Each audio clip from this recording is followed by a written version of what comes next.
ప్రధాని నరేంద్ర మోదీ మరో అరుదైన మైలురాయిని చేరుకోబోతున్నారు. దేశంలో అత్యంత సుదీర్ఘ కాలం పాటు నిరంతరాయంగా పాలించిన ప్రధానిగా జూన్ 10న సరికొత్త రికార్డు సృష్టించనున్నారు. ఇక దేశ తొలి ప్రధాని జవహర్ లాల్ నెహ్రూ పేరిట ఉన్న దశాబ్దాల నాటి రికార్డును మోదీ అధిగమించబోతున్నారు.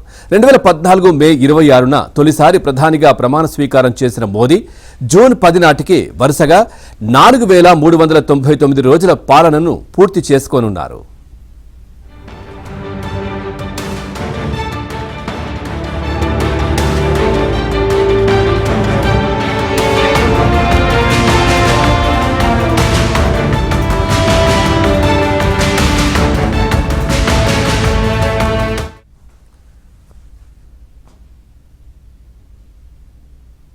దేశంలో మొదటి సాధారణ ఎన్నికల తర్వాత 1952 మే 13న జవహర్ లాల్ నెహ్రూ ప్రధానిగా బాధ్యతలు చేపట్టారు.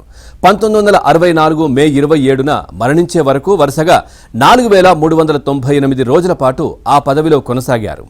ఇప్పుడు ఆ రికార్డును మోదీ దాటబోతున్నారు.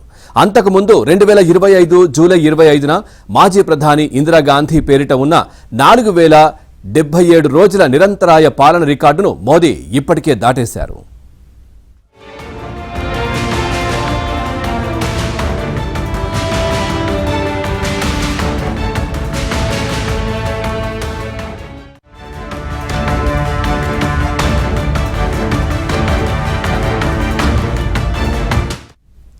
నెహ్రూ తర్వాత వరుసగా 3 సార్లు లోక్సభ ఎన్నికల్లో గెలిచిన ఏకైక ప్రధానిగా మోదీ నిలిచారు.